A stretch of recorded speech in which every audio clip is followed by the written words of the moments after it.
The stock market, is it going to crash? Is there a bubble?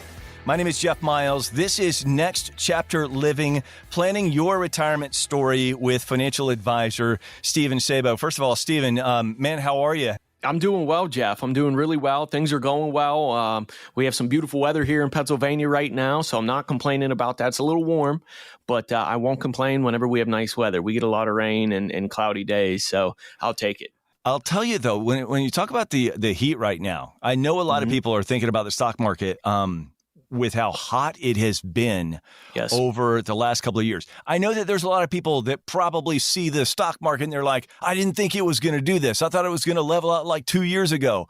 But there are some stories out there that there could be a bubble. And a lot of people are thinking that, share prices are increasing. And is this more than what the value of the companies are? Financial author Harry Dent was talking to Fox Business not too long ago and seeing that there's a run up that could burst here pretty soon. And if that bursts, a lot of people could be caught off guard. What's the best way to kind of like share information with some of your clients that may be looking at the stock market and they're kind of wondering if there's a bubble and, okay, what should we do now? Yeah, I mean, really, it's all about communication with your clients and knowing your clients. There are some people that we have that they have no problems and no worries because they want nothing to do with the stock market. And so we know for them, hey, sit tight and relax. You're going to be okay. And there's other people that are a little bit more nervous and they have, some more risk investments. And so we're in contact with them. And, a lot of the times it could be just shooting out a simple email. Here's an update on where we are. I'm still old school. I like to pick up the phone. I want to talk to my clients. I want them to know, hey, I'm here for you. I'm thinking about you. We're going to work through whatever comes up and, tell me what you're thinking. I want to hear what your thoughts are. I want you to bounce ideas off of me and vice versa. So, we do that a lot. We'll pick up the phone and just start calling people and, hey, how are you? What's going on? Here's some ideas. Here are some thoughts. Here are a couple different ways that we can handle things to get ready for this. But I think being in communication with your clients and just letting them know if you have questions, if you're worrying about something, give us a call too. We're human and sometimes we can't get to everything that we want to. And so, pick up the phone and give us a call and say, hey, Steven, you know what? I was worried about this. And we might talk you down off the ledge, or we might say, yeah, you know what? Your thinking's right on there. And now's the time to make a change. One of the things, Steven, that I know that you and the family is so good about is that, your father started this and you guys have been in this business now for a while. Sure. And I do want to throw this out there for people. If you want to check out what Steven has to say, what your family has to say about this, if you check out the website at executivefinancialgroup.com. Once again, that's executivefinancialgroup.com. Get in touch with Steven, especially if you're listening right now to the podcast. Maybe you're not a client of Steven's right now, but you'd like some more information. Definitely reach out because, your father, you guys have been doing this for a long time. You've been through market conditions that have been volatile in the past.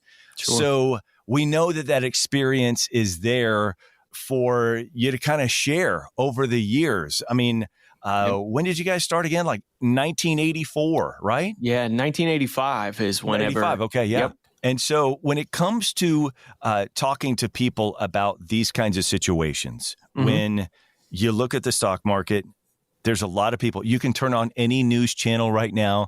You're going to see a lot of opinions being thrown out all over the place. Sure. Does this mean that it's about to burst and people are going to lose all of their money?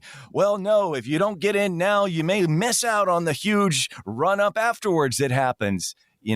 There's a lot of different scenarios for a lot of different people. Sure. I think mostly it's individual to that particular person. And that's one of the things that you specialize in. Yeah. It really is an individual approach just because everybody is so different. They want different things out of their retirement portfolio and they want to be in different places. And it just depends on the stage of your life. If you're somebody that has a little bit of time in something, I might say, yeah, we're going through it. But now, I wouldn't move anything. And maybe now's the time if you have extra money to throw some at it because like the old adage, you buy low to sell high. And where on the other end of things, I might tell somebody that, you know what, you're up a good bit right now in this. Why don't we peel a little bit of this off here and protect it? We are concerned about what's going to happen in November and throughout the rest of this year. Are we going to see some volatility? Could we be in for a big decline in the stock market?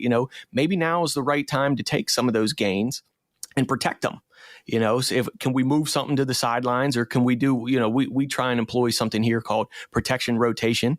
And It's simply, I'm not the first to use it or coin that or anything like that, but, it simply means taking your gains while they're up. It doesn't last forever, and people are foolish to think that it's just going to keep climbing and climbing and climbing. And so we might tell somebody, hey, now's the right time to take some of that. And if you can turn around and then put it into something that's protected, I mean, that's kind of a double win. You've got a good gain, you realize that gain, and you've taken it, and now you're going to put it somewhere that might guarantee that it can never lose again. So, just employing certain things like that and working with the individuals themselves is pretty important on that. One of the things that I'm sure a lot of people look at is that there's a relation that has to do with the stock market. As we said, Harry Dent says that we could be, in one of these bubbles. It could burst at any time. At the same time, you look at the recent Fed announcement that looks like we're going to hold on these interest rates. Sure. And it looks like it might be for a longer period of time. Then when you throw in the third factor, I feel like there's just kind of trifecta going on right now. Mm-hmm. It's an election year, and we're getting closer and closer to November. How much does all of these three things in this soup of what people have with their retirement plan, how much do you look at that and you say, well, maybe it's a time to throw in a little bit of this, spice or that spice or whatever it may be? Yeah, again, I go back on this a lot, but we try and work with people to build a plan where these things, again, we don't have a crystal ball, so we don't know when things are going to happen and how they're going to play out. Sure. But whenever we build a plan for somebody, a retirement plan specifically for somebody, we try and factor in and account for these things up front. Things are going to happen. Life is going to happen. Markets change. You go through cycles. You get closer to elections, you have certain things like this, but if we can protect and guarantee, say, your income up front so that other things are taken care of and you don't have to worry about that, then that's going to be different than somebody that is living or creating an income off of all their money being in the stock market. If it goes down, you might either have to cut your income way back or change your lifestyle or do something like that, where if we can get that out of the way up front and make sure that somebody is taken care of there and they have an income that's going to, it's going to last them till, the end of their life, and these market volatilities aren't going to, affect it, then that makes a big difference for someone that doesn't have that. And so, we try and build a lot of that into a plan up front, and then make sure that we build flexibility into it so that we can shift and maneuver as things go along. Again, stuff is always going to change. That's just part of life, and that's part of retirement. Your retirement is a big change in your life to begin with. And so, right. You need to be flexible. If you're still living the same life that you were whenever you were working, it's much different than your retirement years. And so you have to adjust, and we need to be able to adjust in people's plans. And, we try and build a lot of that in upfront so that we can avoid some of these things. Again, you can't avoid everything. And a lot of the times we might just tell someone, hey, sit tight and ride through this. A good example would be in 2020. Yeah. In the first couple months, in 4 weeks, the stock market dropped, 35% in 4 weeks, and people were panicking. But by the end of the year, it ended up positive by a good bit. So, you can't always make a snap decision on something. You have to sit back and kind of weigh the factors and say, all right, here's where we are. Here's what's being affected. Is that affecting my day-to-day life? Do we need to change anything from here? But we try and plan as much of that up front as we can. If you want to talk to Steven about your retirement, about your financial portfolio, reach out to him on the website, executivefinancialgroup.com. Again, that's executivefinancialgroup.com. One of the things I wanted to ask you about this very thing with the stock market and the fact that, your father started this business years ago in 1985, as we mentioned earlier. Mm-hmm. How often do you find yourself and you just kind of wander into his office, Dad, Take me back to, 1989, and when things were going on with whatever place it may have been in history, to kind of, when y'all talk about these kinds of things and you walk away from those conversations, especially with your dad and him having those years of experience, but then also having, I would say, more new eyes like yours on what's currently going on. Where do you find yourself kind of landing when it comes to situations like where the stock market is right now? Yeah, it's nice. It's nice to have that. I'm certainly blessed to be able to go back to them. And, because whenever I got into it, the market was kind of in a boom. And from then until where we are now, it's been kind of in that upward swing. And so there's a lot of people that are my age that think, the stock market only goes up. Right. And it's going to just keep climbing and climbing and climbing. I'm going to make $1 million and life is going to be great. So it's really nice to have that perspective to say, hey, be cautious of this and be wary of this. But like you said, the times have changed and things are a little bit different now. So having a bit of a newer perspective on things really helps. And, I try and take it all in. I'm one that likes to listen. I want to learn. I want to know what was happening back in 1985 and how did things react and how did people react? How were advisors reacting with their clients? What were, the pundits on TV saying back then? And how does it correlate today?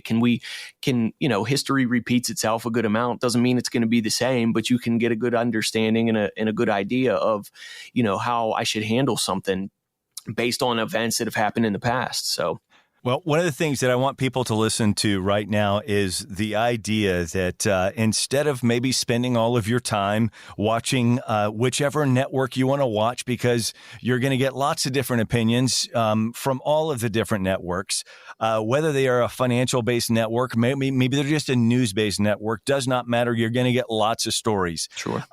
Maybe instead you just kind of like try to cool off a little bit with the stock market. It is hot right now. A lot of people will say that it could be in a bubble, but it might be better just to talk to a financial advisor like Steven Sabo and everyone there at Executive Financial Group, because it can put you at ease and maybe you're not going to sit there and turn on the TV and feel that sense of worry or panic or stress that just kind of comes over you.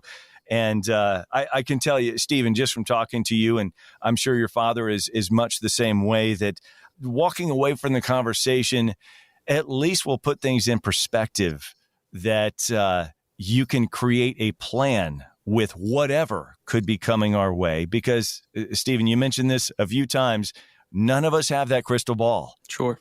And especially not the news networks. Yeah. No, and it's fear paralyzes people. It does. They listen to these things online, and whether it's good or bad, it can hinder somebody from doing something, and they either won't check themselves and say, hey, it's getting really hot. Maybe now's the time to do something. Or, they're losing their shorts and they don't want to do anything because they're so afraid that they're going to lose all their money. And, but like you said, sit back, call us, take a deep breath. Let's walk through this. Let's walk through all the scenarios that could happen, or, and say, maybe you don't have to worry about that because you're protected here. Maybe you don't need to think about that because it really isn't going to bug you. The news, they have a good way of getting in people's ear and making them kind of worried about stuff. But a lot of the times the things that people hear don't have any effect on their day to day. So it's something that you don't really need to worry about and get yourself all worked up about. I love it. Well, listen, if you want to talk to Steven Sabo, financial professional, he and his father and the whole team there at Executive Financial Group, once again, go to the website at executivefinancialgroup.com. Again, executivefinancialgroup.com. And by the way, if you love what you're hearing right now, give us a like, give us a subscribe, do all those things so you'll get more and more of this content when it comes to what's going on with your retirement plan, especially as we're in this political season, which usually makes things a little more volatile in many different factors. So thank you so much for listening to Next Chapter Living, planning your retirement story. I'm Jeff Miles, Steven Sabo, financial professional. Thank you so much for the time today. Yes, thank you, Jeff. I really appreciate that. The opinions expressed by Steven Sabo and guests on this podcast are their own and do not reflect the opinions of this podcast station. All statements and opinions expressed are based upon information considered reliable, although it should not be relied upon as such. Any statements or opinions are subject to change without notice. Investments involve risk and unless otherwise stated are not guaranteed. Past performance cannot be used as an indicator to determine future results. Any strategies mentioned may not be suitable for everyone. Information expressed does not take into account your specific situation or objectives and is not intended as recommendations appropriate for you. Before acting on any information mentioned, please consult with a qualified tax or investment advisor to determine if it is suitable for your specific situation. This program is designed to provide accurate and authoritative information with regard to subject covered. Investment advisory services offered through Virtue Capital Management, LLC, VCM, a registered investment advisor. VCM and Executive Financial Group are independent of each other. Pennsylvania Insurance License number 670429. Any guarantees mentioned are backed by the financial strength and claims-paying ability of the issuing insurance company and may be subject to caps, restrictions, fees, and surrender charges as described in the annuity contract.